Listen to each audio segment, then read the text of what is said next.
Здравейте, днес ще си говорим за кармата и кармичните ни връзки. Какво значи безусловна любов за вас?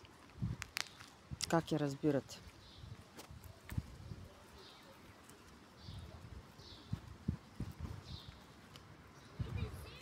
Какво значи да простиш?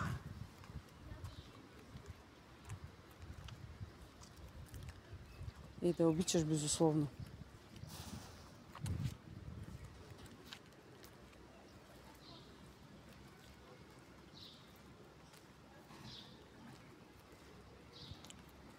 Бихте ли простили на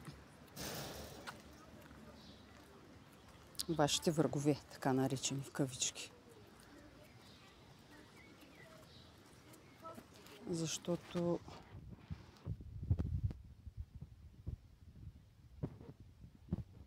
кармата, която отработваме, най-трудната може да се в семейството. Партньори, деца, майка, баща, сестри, братя.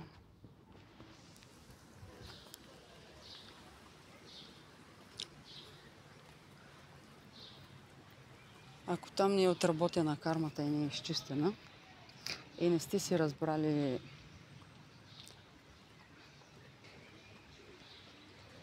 причината, урока, за която сме се срещнали с този човек, тя ще продължава да се повтаря. Дори и да смените партньора си, няма значение мъж ли, жена ли. Той и тя пак ще са същите. Така че